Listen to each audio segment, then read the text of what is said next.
I am sitting here. I am sharp as a tack. It is Sunday morning. I woke up sharp.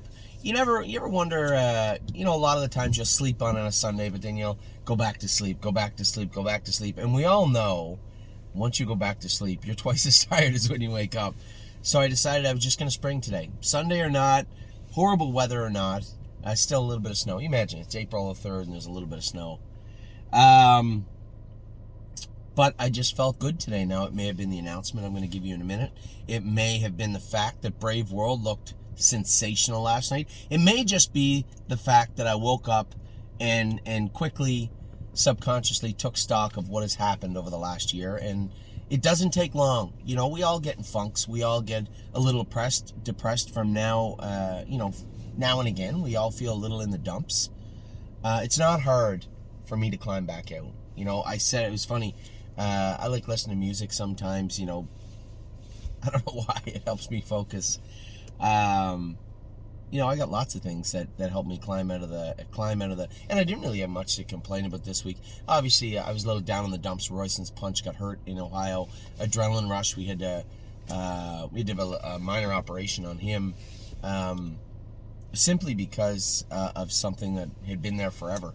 It was more maintenance on the horse than anything else, and you're always worried about stuff like that. Adrenaline Rush isn't a great horse, but I want to make sure that all the horses are as good as they can be. If they're in this barn, if they're in our barn, and they're racing under our banner, then I want to make sure they're as good as they can possibly be. I still got bags on my head. I feel sharp and look tired.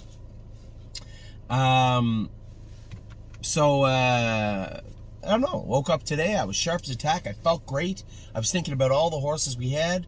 This is the week where we start branching up. This is the first, if it's springtime and the first little sprout of the stables popping up somewhere else happens. Yes, we have horses in Ohio. We have horses that bounce around from time to time in other places. Tim is going to get his first horses back for the stable this week.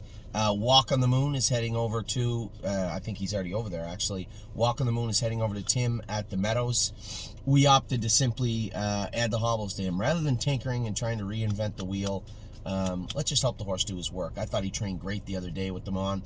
It's been a while since I was very happy with what I saw from him, since we put him away last fall. And I thought he trained rather well this week, so we opted to leave him as is and just add the hobbles to him. Pennsylvania was an obvious choice because you can't just do that in Ohio. They haven't changed that rule yet. They did it in Ontario, and I think it's a huge bonus to be able to take the hobbles on or take them off, put them on or take them off whenever you want. There's no real reason not to. I don't think it's an equipment change. There was a time when it was a pretty big equipment change, and maybe the judges wanted to see a mile from the horse before they okayed it, but that time is come and gone. The industry is changing, and I think I applaud. I think a lot of the rules that changes were made, though, were forced because of COVID, right? We don't want to have unnecessary qualifiers with people in the paddocks unnecessarily. So you see the 30-day rule for a flat line turn to 45. I like the rule they changed in Ontario also, where if you make a break off a qualifier, you can still race flat line in 30 or 40 days. Now, in Ontario, it's 2 breaks and you have to requalify. I think in Pennsylvania, if I'm not mistaken, it's still a flat line in 30 or 45 days, which I think is a great idea.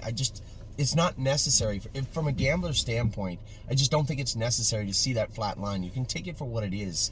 If the horse makes 2 breaks in a row, fine. You're going to be cautious, and I don't think that qualifier is going to make you any less cautious. So, anyway, my 2 cents on that. Tim will get some horses. Amordiner is heading over there also. Thursday will be his first start, and don't be fooled by that 2-minute qualifier. As I said the other day, that was a monsoon that he qualified in. I was very happy with the way the horse qualified. We're going to do our first business with Ross Leonard. A lot of people ask, well, why not Irv Miller again? I love Irv Miller, and we are going to do business with Irv Miller. He's a cool customer, a good horseman, and a great guy to do business with. The only reason I did this was Ross Leonard just bought a horse off us.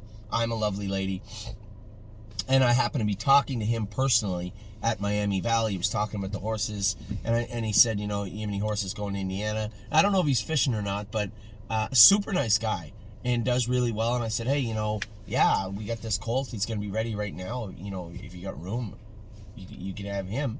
And he said, yeah, that'd be awesome. So I guess maybe a little test run for Ross also, see how we get along.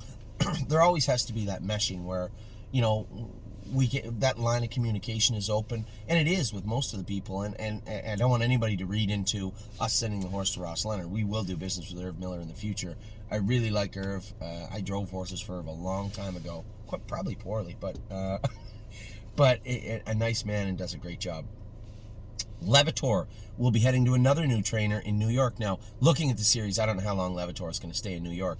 Now, if he gets around Yonkers and really, I don't know how he's going to do in that series. That is a deep pool of animals in that Nominers of 6.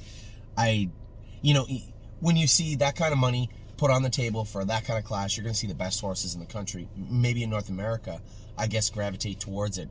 And there's some killers in there. A horse that's racing in the Open is in with us. So if he looks like he can compete, but doesn't look like he's going to win that series, what they do offer is a $50,000 and a $75,000 claimer and a number of classes there. So he may be there for an extended period of time just racing. I love this horse. I think he's got a bright future with us. He's what I would consider a keeper.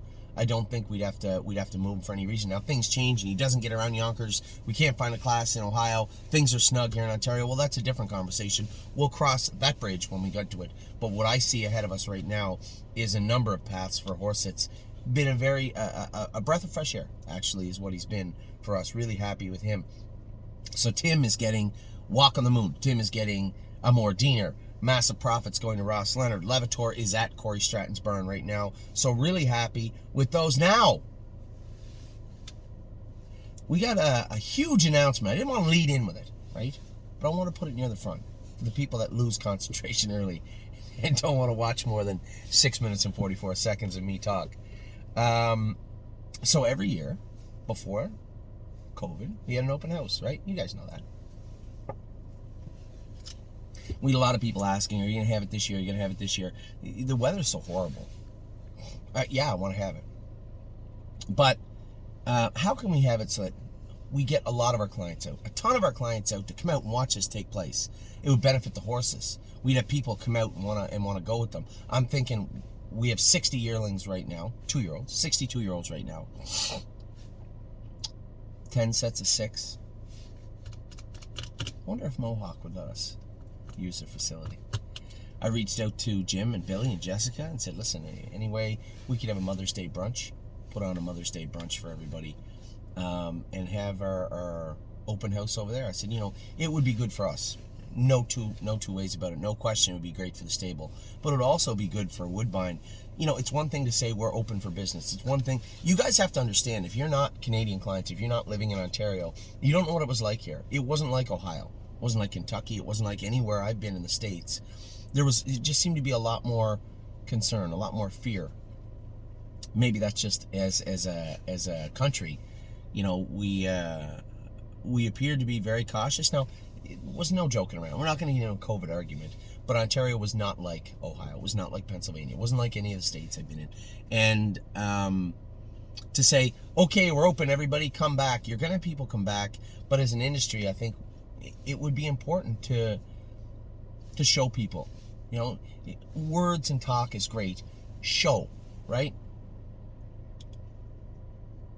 I said it would be great to signal we really are open for business in Ontario. We really are back. The North American Cup is coming. Stake season is coming. We are back as a province, as an industry. Having the open house at Mohawk and having 300 or more of our clients on site for a Mother's Day breakfast would do that. Now, I originally thought that they would give me a litany of reasons why that could not take place. Security and food and beverage on a Sunday and all the people there. And maybe we're just not ready yet, Anthony. But maybe they took it to heart. I get an email back. I was so excited. I said, yeah, I think we could do that. Now, obviously, we'd have to pay for the breakfast and whatnot. And we'll try and mitigate some of those costs by bringing on sponsors, right? If you're out there watching this, Tom Grossman, probably not. I'm going to call you. Jeff Correll, probably going to call you also. We're going to try and mitigate the costs of this breakfast because it is, it's not going to be free. So we'll do what we can for everybody, but we want to make a huge splash, not just for the stable, for the industry also. Having our open house at Mohawk is a big deal. It's a great day for our clients, right? You guys get to sit down in the luxury of an actual racetrack, sit in the grandstand, have your breakfast, watch the babies right in front of you. What's better than that? You couldn't ask for anything better than that. So on May the 8th, and start making your plans now, because I think the hope was that a number of our clients would come into town, right? Maybe come out to the races the night before. So Billy was wondering if we could have, if we could tell him if there was a lot of people coming into town. I think we'd want to get tables for everybody in the dining room upstairs, so we can make a whole weekend of it, right? We're going to have horses racing Saturday night at Mohawk, Saturday in London, or Saturday at Flamborough, Friday at London. You guys want to make an entire weekend out of it? We'll have horses racing all over. I'll be happy to meet with anybody, go to breakfast, lunch, supper, put on some weight for that weekend. I'd be happy to, but I'm probably as excited as you are right now, to be honest. This is going to be a very cool, an epic open house day. So we plan on having 60 horses at Mohawk, full gear in the race bikes, on Mother's Day to train for everybody out there. How cool is that? So that is the big announcement for today. We are having a very live and a very in-person open house day, and it will be at Woodbine Mohawk Park on May the 8th. Very, very lucky to be using that facility, and I urge you, if you are coming in from the States, try and make a weekend of it. Come out Friday afternoon, Friday night. I'm sure we'll be in London and or Mohawk. Take your pick wherever you'd like to go. If somebody would like to go down to, if we're still racing horses in London then, and somebody would like to go down to Friday night and watch the horses, we'll get you into the dining room there, hopefully. Saturday at Flamborough. If you want to go to Flamborough, I'm down on Flamborough. The whole, hard to get people in and hard to watch the races. It's frustrating for me. So if you want to go to Flamborough, we'll obviously try and facilitate that also. And clearly, Woodbine is interested in people coming in for that Saturday-Sunday combination. So super, maybe that's the reason. We won the last race with Brave World last night, and I got confirmation that we were going to finish. Now, the particulars of this particular agreement, the particulars of the particular agreement, I should have come up with a better word than that. The finer points of this particular agreement are still in the works, but it will take place. So I wanted to make sure we got it out. This gives you guys over a month to make plans to come out. We're going to start the RSVP list, I would hope this week, because not just for us, we want to keep an accurate number, because if we have more than 300 people, which I suspect we will, right? Everything is open now in Ontario. You can cross the border without a test, right? There's no hassle coming into this country or going back into yours if you're from the U.S. So there's really nothing inhibiting you from coming if you want. So I suspect we will have more than 300 people at Mohawk. And if that's the case, we want to make sure we have enough food. Mohawk wants to make sure they have enough people working there. And even for the night before and the night before that. So not only are we having an open house day, we're having an open house weekend for you to kick off Canadian back to normality. So that is the big announcement. I'm super excited about that. As I said, horses are starting to move around a lot now. As we talk about that May 8th weekend, there's a very good possibility that we'll be shuttling off Unbeatable Kemp and Blue Bayou Dio. Will they do in the New York or the New Jersey Sires? I don't know. Also, now that I say that out loud, May the 7th in Freehold is if I'm not mistaken, that's Baumhugger's first start. May the 7th also is stake races in Ohio. So I don't know if I'll be here for the Friday. I'll try and be here for the Saturday, but that's when stake racing starts also. So I'm going to be jettisoning around everywhere. I'm not going to New Jersey, obviously, but I'll most definitely be going to Ohio if I have to be there. So I'd love to see Lauren come over. I know Lauren was super pumped. I don't want to. She wants to come over and see the horses go also. She didn't know how long it was and how much of a hassle it would be, but it's not. Our vet in Ohio, Mike Latessa, is going to be coming in if you guys want to meet him. He's a real cool guy, nice guy to hang out with. So a number of our Ohio guys will be coming over also for the open house. It should be a real cool time. What else is going on? This week we will be we will be unveiling our contracts for everybody for this year. Now, we took our time because there's a number of things we had to add some stuff on, and the last part was a number of people are in the insurance business that are clients of ours. Steve, Jeff Ruck, especially, and Steve was the one that spearheaded and said, Anthony, listen, I'm just doing the quick math, and you have upwards of $3-4 million worth of horses. That's not counting your equipment in your barns. So whether it be Ohio, Ontario, in various places, or anywhere else, he said you should at least insure them for like mortality, for fire, things like that. And I've never insured before, but we always had a stable where, yeah, it would be an absolute tragedy if we lost everything, but that insurance money it's tough to pay that out and just watch it get paid every year. You guys know, I don't have to tell you, if you're not in insurance, you hate insurance. If you're in insurance, you hate insurance. So but Steve's right. So I think what we're trying to do is hammer out a deal where, forgive me if I get this wrong, I believe I have it right, they want to assess value for each particular stable, whether it be Ohio, Temeko bottom barn, Temeko top barn, what everything is worth in there. Get that to a reasonable number where if God forbid something happens, we're at least somewhat covered. I told them we don't have to be fully covered. Again, $4 million. I'm just doing the quick math in my head. 1% is 40 grand, spread over a year, over shares. We can easily absorb that, no problem, as a community. Makes sense, right? But it has to be a legitimate number. So as soon as we have that hammered out, it will be in the contract and there for everybody to look at. Also, just a number of items in there clarifying a number of things. As you can imagine, as we go on over, we're heading into our 7th, 8th year now at the stable, we've learned that there are holes, there are issues that need to be clarified and stipulated in our contracts, and this just goes without saying. So these contracts are not going to be hard again. I urge you, implore you, read through the entire contract, and then it'll be like we did last time. You won't be able to get into your account until you click, yes, I've read it, I acknowledge everything there.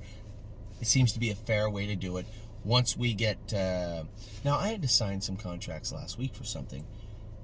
I'll talk to John about that. So I want to make it as simple as I can for everybody to sign up, but you will have to sign those contracts to get into your account. It's the only way. You can only imagine asking people to print them off, sign them, send them back, and then house them in-house somewhere. It's impossible to do. It would be like herding cats. So this is the much simpler way to do it, an easier way to do it, and makes total sense. For the amount of people spread over the amount of distance that we have, this is the very best way to do it. Our staking, we've had some staking updates. It's on my other phone. Some staking updates about, for instance, we looked at what's going on, the trajectory of some of the horses. Now, some of these payments, like the bluegrass, you had to make the first payment this year or you weren't eligible next year. So are we going to move some of the horses out of there? The international money, does that conflict with some things?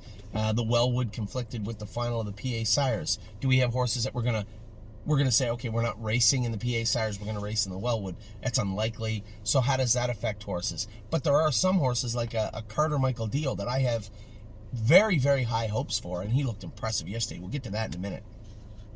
But we have some horses that look super impressive. Should we not leave that door open? Then you have cases like Garden State Deal. We've decided to turn her out and give her some more time. She's not going to be ready for a lot of those early stakes. And to have her later in the Breeders' Crown and those bigger stakes just makes no sense at this point. So I'm left revisiting the entire bill, line for line, this morning at 7:05. That's the first thing I did this morning. I had a rough list. I went over every single horse, line for line, and decided to make some changes. So there are some changes coming to the staking this month. Nothing serious. Nothing that you guys would say, oh my God. It's pretty standard, straightforward, reasonable stuff, I think. That leads into a great day that we had yesterday, ruined by the mud. We had a number of people saying, Anthony, shouldn't we be able to train on the track? Is it unfair? I mean, as I said to everybody the other day, I watched people from the #1 training center in I'm going to say Canada, Classy Lane, training their horses at Mohawk because the track over there was tough. I spoke to a lady at Shamrock Training Center down the road here. They can't even get on the track right now. And there are some tracks that are good and some that aren't. Our track, it's pretty simple. There hasn't been enough time to dry it up good where you could grade it and then put material on it. That's what our track needs. That's what every track needs this time of year. That's opening it for the spring, heading into the summer, would be grading it, putting material on it, conditioning it, screening it in, then it's ready to go. And that will come, but as it is, have a little look, as it is snowing and raining a little, freezing overnight, and then the sun coming out in the day, what we need is to have about 4 days of warm weather. Maybe not 4. A good 2 of like 15 degrees, 3 or 4 of close to 10.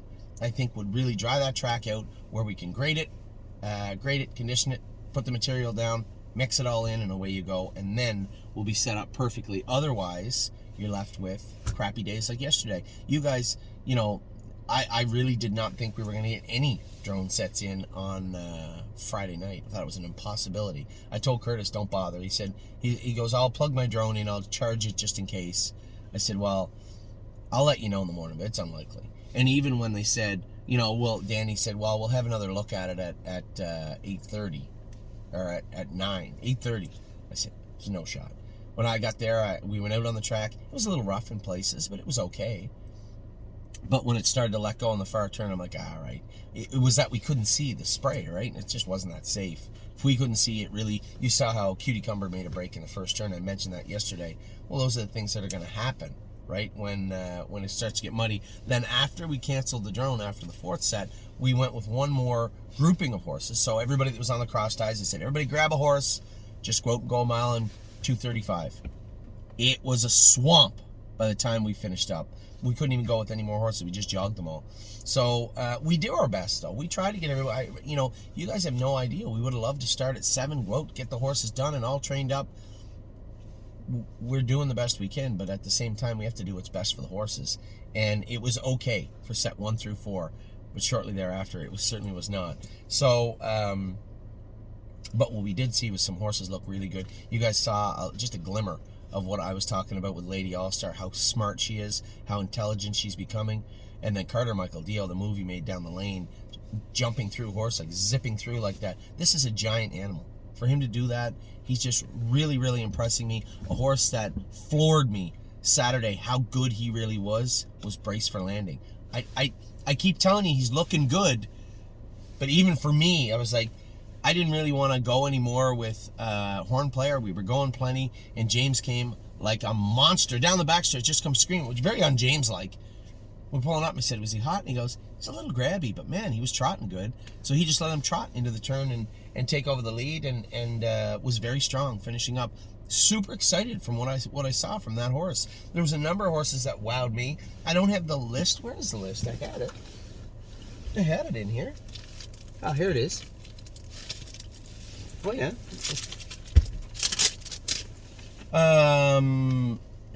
Lady All-Star was. Tell you another horse that caught my eye. Chocolate for Lunch. Go back and watch that one. Mario said she was very good. If you guys take the time and go way back, you can find the videos. Go look at No Free Lunch. How many breaks he made in weird places when we were training him down. All the time. Now this filly's knees are offset, but I see a big, powerful engine. Mario was very happy with her, and I was very happy with her also. Carter Michael Dio was sensational. Cutie Cumber made that break. Amy was really upset. And I told her, I said, you know, you just have to, she said, well, Anthony, she went through the mud behind that horse the first lap, no problem. I said, yeah, but you beat them up 2 weeks in a row. She's getting a little sharp, then the mud slaps her in the face, and she rolled off. Now, she's going to have to see that. Eventually, she will race in the mud. I'm certain of it. So, it's not the end of the world, but she's been so powerful. She just thumped them 2 weeks in a row, and I was upset to see her make a break, but that's just the way it is. Leaps and bounds, Dominic. I saw him coming 3 wide. I'm like, I look over at him, and he goes, we got another lap to go, don't we? I said, yeah. He cleared and kept coming. That was probably one of the best miles I've seen Leaps and Bounds go. Like, we were smoking on the end of it. And Dominic said, I just didn't want to stir her up. He said, you know, I felt bad because I moved her early. I said, it's not ballet, it's racing. Don't worry about it, it's fine. So, so set 1 was great. Set 2, anybody catch my eye? Gandalf the Black was bad. I see you put a couple of steps in, but no, the most importance, he didn't run, right? I just left him alone and he paced straight through it. And then when I really put him in gear afterwards, he actually looked not bad. I was impressed by him. Now, our expectations were super low. This is a horse that I had on the list to leave. It was funny because I know he looked good because 2 people called me looking to buy him that had watched him go throughout the week. One guy at the farm and another guy said, yeah, I'll give you what you wanted for him. No doubt. I'm sorry, but I'm going to have to be I'm going to have to take a serious look at Gandalf over the next week, 2 weeks, 3 weeks. And make no mistake, it's not like you went out and I'm like, oh my God, am I ever glad we didn't sell him? We're not there yet. Just relax. He's bought himself the governor's given him a reprieve. So I was happy with what I saw from Gandalf the Black. Rito Legacy I thought looked better. This is going to be a big filly. There's going to be a number of horses where, I think the way we race has to translate into the way we begin to race also. If the horses aren't going to come out of the gate and be good right away, and they've already learned plenty, a couple of schoolers, a qualifier, and then say, okay, let's reassess. Is this going to be a stake caliber horse? If not, and we like a horse, I love a horse like Rito Legacy. I see a good horse there. The only thing I can't tell you is how talented she is. We had sold a number of shares of these people to clients way back when because she did look very good and does look very good. But will that translate to an effective 2-year-old? If not, and I still like her, maybe turn her out for the summer and just let her grow up and become a better horse. We saw how it helped some of the horses last year, so it's tough when you're there and you can see the start line. You can see, can we put her in to go? Can we watch her race? But know that she's not going to go out and win that particular race or be effective in that particular race, then we shouldn't. We should say, okay, let's just give her some time and let her become the horse that we want her to be, or at least hopefully become the horse that we want her to be. But that'll take time. Victor Cruz was good again. Captain in the Air was adequate. He's got to do more work, but there's a big frame there, and I noticed a lot of the Captain Treacherous are a little slow coming on. I know Larry and a number of our clients are like, make sure you give him lots of time. Well, I'm not going to give him forever. All right, he is going to have to. He's going to have to show us that he wants to be a racehorse, or someone else can race him. But for I don't think we're anywhere near that watermark, that point yet. Horse has still got lots to do. I'm really not concerned about him. I would like to see him do a little bit more. Real Fear, James said, was good. Still steering like a dump truck a little bit. And he said he was really aggressive. So we're going to put, I think we have a mini bit in his mouth. Might put a snake cord on him. I do want to let his hobbles out some more too. I think this is going to be one of those horses with a long hobble that can really pace. You just got to keep him on his toes and keep him moving forward. But I was very happy with what I saw from him. Third set, super happy with Horn Player. Man, she looked good, didn't she? This affiliate, it's hard to believe. She just had, OCDs out a month ago? 3.5, 4 weeks ago? She looked fantastic. Fantastic on Saturday. Olchek, Danny said, was good. Deep mud with flip-flops. He must have been good to get through that. Always Charming, I thought, looked good. He was coming off a sickness. He tried well. Horse that really caught my eye in there, now Brace for Landing, I told you, looked unbelievably incredible. You saw it, I saw it, he just did. Was Anchors Up. I saw a huge improvement. This horse come on for third and was actually with us, finished up strong. I thought the horse looked great. Anchors Up, a big day. Could have been a turning point for this horse actually in his training. And Tailgate Buzz made a very rare break, but again, anybody that made a break in that turn by the road, it's an automatic pitch. Doesn't matter, because it was tough to navigate yesterday. And then the last set we went with, I'll tell you right now, Nothing But a Dreamer went about 8 seconds faster than anybody today. 6 anyway. It was so muddy. I saw the quarter flash up. I put my eyes down. I saw the quarter flash up. 39 seconds. So I'm thinking in my head, 39 and 39 is a half and 18. If we go the same speed, that's 36. So I'm going to get him over the half in 17 or 18. Let him roll along a little bit. I did. 1 mile and 29 on a very off track and looked so good. This horse, I really think, is going to be one of our better Ontario breds. Him, Lady All-Star, and I can't wait to get Cunning Connie back going full tilt. But these horses just have looked absolutely great. Sister Solange, Danny said, was good. He said, I just want to go in 30. I went in 30. I was happy. Tactical Mounds on the right line a bit, but we had a Murphy blind on her the other day and we didn't have it on yesterday. James got her around. She finished up strong again though. Very nice filly. The only one that got tired was Mo Power Baby. Not shocking. She had flip-flops on and a tight set of hobbles. I feel bad for her. That is here, I'm going to put flip-flops on you with tight hobbles and then ask you to train in super deep mud. Now that is an army exercise. Poor filly. She was tough though. Whispering Song. Go back and watch the video. Whispering Song first over and trotting right with me to the wire. This is a horse that even I still haven't gone with this horse. And Mario said after, so this is a really nice filly.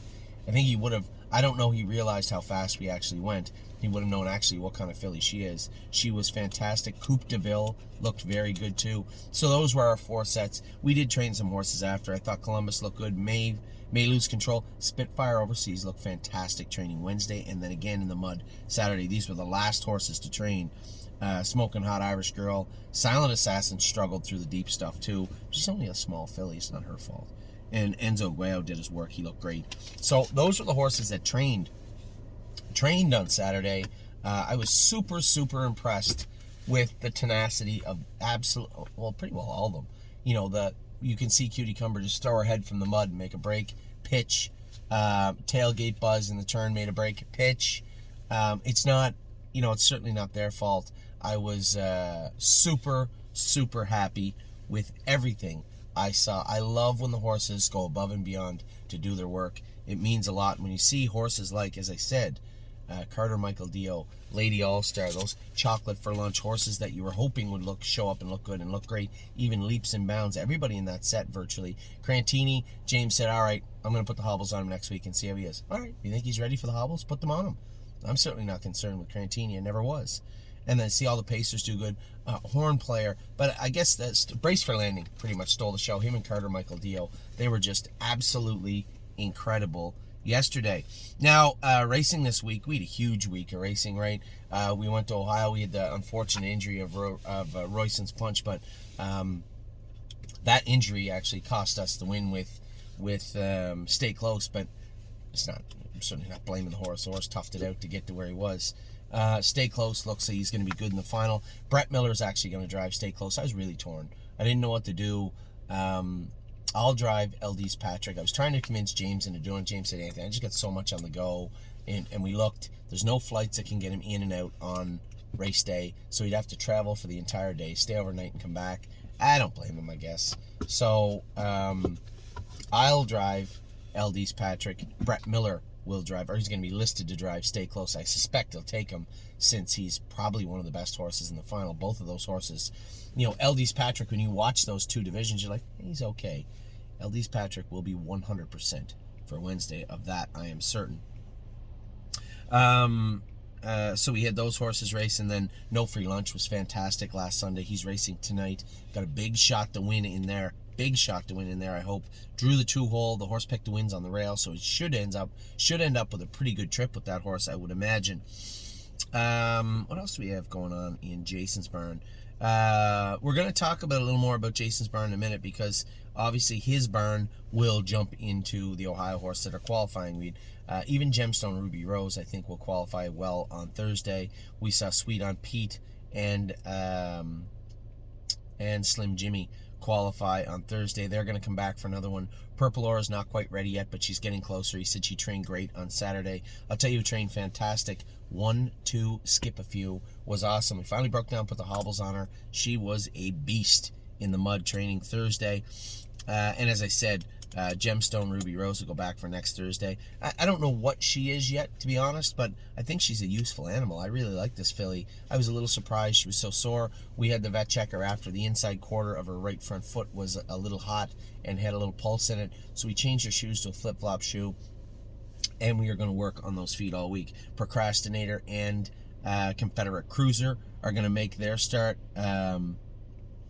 Confederate Cruiser and Procrastinator are going to make their first starts of the year coming up. There's no rush, right, with Procrastinator. Everybody said, well, how come we didn't race him? Because he can only race so many times this year, and I don't think he's a horse you're going to see race 25 times. I think he's going to start to get tired, and then he's exhausted at the end of the year. So keeping him sharp, keeping him ready. There's 4 divisions of that, 3 divisions in a final of that Iron Maiden series leading into the Sire Stakes, and I'm not really that worried about having him prepped and primed and screwed in tight for the first division. No, I'm going to race him accordingly. Confederate Cruiser will be ready to go also. His AST is coming down now real well. Of Tom is going to be ready also. I hope she is. We made some shoeing adjustments on her. Went to train her the other day, and she ran on the turn in the same place twice. So I said to Jason, we're going to make a few little shoeing changes, and if I don't like what I see this week training, warming up, she is getting the trotting hobbles. I don't think she'll need them, but we'll see. Isa 10 raced in London on Friday, I drove her pretty easy. I could have backed her out around them, and I think I was probably a winner. But I hope I'm a winner this week. 6 days from Friday, so it'll be next Thursday, 6 days from Friday, we'll race Eyes of 10 in the first leg of the Iron Maiden Series. Also, My Mini Miracle, you saw, was a winner on the same night. She raced good. We'll have her back in London this week. Better Be Sawyer. Now, Better Be Sawyer probably going to end up on the preferred sales site this week. She's not a bad filly. She raced good her last start, so I'm sure she'll race good next week. She's paced 57. She shows the last quarter in 27-4 last year. She's got enough going on, but in my mind, she's just not a sire stake filly. So somebody else can race her that wants to race at London, Grand River, Clinton, Hanover, those types of Georgian, those types of places. Should be an effective filly, no doubt in my mind, but not really what we're looking for. And I think, and also, very, very well-bred filly. So as we start to get close, as we start to hit right in the middle of breeding season right now, this filly has a lot going on for as far as saleability. So Better Be Sawyer will likely end up on the preferred website this week. So that site closes on Wednesday. The sale is on Monday. She'll race on Friday in between. What else do we got going on here? Also, Unbeatable Kemp, Blue Bayou Deal will race next week. Man, they look good, didn't they? They are nice horses. I guess now that leads to the next question we have as far as trainers. Where are we going to send the New Jersey horses? I don't completely have that answer just yet. I'm looking into it. I'm actively looking for suitors for our horses. Now, when it comes to some of the bigger names, that's not a hard thing to do, right? I talked to you guys already. When it comes to Brace for Landing, obviously this is, I don't know if they're going to be too happy that we changed the name of the horse, but this is Nancy Tactor's family's horse. She knows the horse's family also. So to think that, to not think the horse could go there would be unfair. We also have that connection with Ron Burke. We have a number of places that some of these really, really nice rookies can go. As far as the sophomores, I don't know. I don't know about Kemp and Dio. I don't want to bottom them out in New Jersey either. I got my eye squarely on Kentucky for them all summer. So we'll see what happens over the next month. But these are doors that I'm trying to keep open, and then decide which one to go through. And it's a good question to have answered, because these are very, very nice, two very, very nice horses. So Dominic had, as I said, My Mini Miracle, Sawyer, Eyes of 10, Kemp, Dio, all ready to roll. Sailor and Will to Win Hanover will make their debut. No, they won't. The Will to Win will make her lifetime debut, sophomore debut in Mohawk on Monday with Arches Rainbow. Sailor will make his second start for us. We'll try and get it right this week. Obviously, the horse got a ton of speed, a ton of power. Let's put it to good use. And then a lot of people ask, where's Patrick DePrano? We did, as I said, as I suspected, we got his blood back, and his liver count was pretty high. His bilirubin was high, which means probably has some ulcer issues also. So we just have to work on those and get him back in to go. But we want to do this right? This is a horse that we paid a lot of money for that's supposed to be a really good horse. So let's allow him to be. This is a horse that will probably school next Friday and race the following Saturday. That's the plan with Patrick DePrano. Another little hiccup this week was Almost There, Boss. I see he got Indigo with Captain Mike Dio, and they opted for Captain Mike Dio on dates, and then let a number of horses leapfrog Boss because they're stable horses. That's fine. If that's how you want to be, then that's no problem. I'm just going to sell Captain Mike Dio. No problem. I'm not going to have our horses not get in to go. Anytime that they're short horses and they absolutely need a horse, they have no problem using our horses. But when it comes to horses that have dates, Captain Mike Dio does not have any similar ownership with Almost There, Boss, except the MCO, me. And for them to leave him out because other horses had a better date or didn't have a better date, but because Captain Mike Dio was in there, that bothers me a little bit. It does. And if they do that across the board, which I guess they do with Richard and Carmen and everyone else, they only use 2 horses in there when they need the horses. But I can rectify that, because Almost There, Boss is an Ontario horse. He's going to race in Ontario. So you'll likely see, depending on how he races, you'll likely see Captain Mike Dio maybe show up on the preferred sale platform also. I can't have our Ontario horses not getting in because Pennsylvania horses are here. And I don't know that I want to send him to Pennsylvania. He may be worth more to sell him, depending on how it looks and how he races on Monday. We'll see. So a lot of questions are going to be answered Monday about Captain Mike Dio. As I said, Boss will get in this week. Hopefully on Thursday he'll get in to go. Brave World was sensational last night, wasn't he? I was just so impressed. I was sitting with a client. Tom had said, hey, when you're done racing, I'm up here in the dining room if you want to come up. I walked up, sat down, we watched the races, and he asked about Brave World. I said, if they give him a chance to win, he'll win. He's a classy horse. He doesn't like to be stretched out and emptied out, but if you put him in a place, as I said last night, if you put him in a place to, shoot fish in a barrel, he'll get them all. Don't worry, he'll shoot them all. And that's what he did last night. I saw the way the race was shaping up, the half pop up, and I looked at him, I said, pretty sure he's a winner. And James moved him over, and he just dusted them. He raced so good. Just been a nice horse for us, hasn't he? And continues to be a nice horse. Harry's done a great job. Nelly, Danielle, everybody in that barn, even Anna. Congratulations on the barn win. Horse race great. Resolute Bay was fantastic.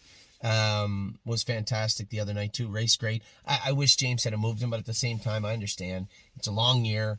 We're going to have the horse racing in a number of races. Just super impressed with what I saw from Resolute Bay on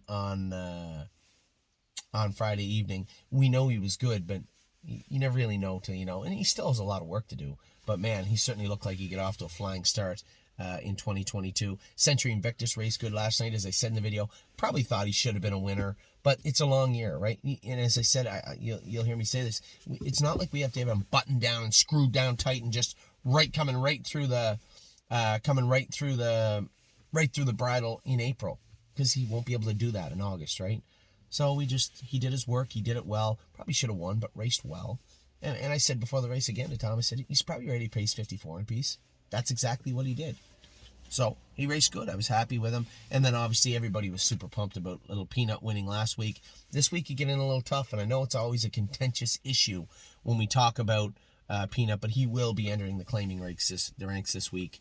I told Harry, I said, it's as simple as this. All of our horses need to be treated the same way. Give them a chance to win. We can't bring Peanut to the track and race him against horses that he can't beat and expect him to compete. He won't. And you know what? He's going to get really sour doing that. And we don't want that. Treat the horse right. Put him in where he can win. And that's that. So that's what's going on this week with Peanut and every other single horse. We have a lot going on. Let me see if I can do it off the top of my head. No Free Lunch and Stonebridge Academy tonight. Good luck to both of those groups. Monday, I know Arches Rainbow, my girl. If you don't like Arches Rainbow, you don't like horses. For what she's overcome and what she is and can be, and make no mistake, just so we're clear, that little 32-3 on the end of it on a windy day, this filly is ready to trot in 58-59 right now. That I'm almost certain of. Will to Win Hanover also ready to trot 58-59. But Arches Rainbow's been there, done that. She's a little tougher. I'm certainly not going to allude to the fact of her being faster, but it wouldn't surprise me at all to see Arches Rainbow win on Monday. It wouldn't surprise me at all to see Will to Win Hanover win on Monday. I'm looking at the field. You've some horses with a little more exposure to the track. But again, Will to Win Hanover schooled 3 times, qualified twice. She's seen the gate. She's seen racing situations. She's trained down that way. You shouldn't see any greenness from her on Monday. You will see some trepidation as we go through the mile, but I suspect you're going to see a good mile from both of these fillies.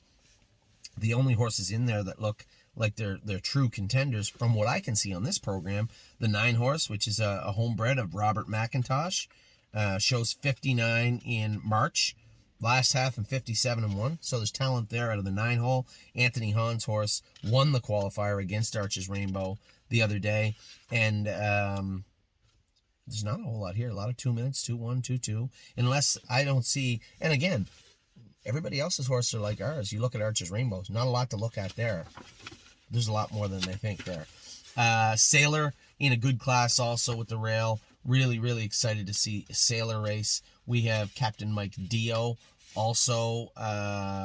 What's he in? He's 15-1, but if he goes back to 57 last quarter, 27, that will get him in a spot to do well. But he's really going to have to put forth a real good effort. This Flight 146 shows a half in 55 in February of Walter Whalen's. Nice horse. Stopped the shooting, 1 in 55 his last start. Looks like wrapped up in last half 57. So there's some power in here. Even Lux Sealster shows 55-4. I drove this horse. This horse come a long way from racing it in London.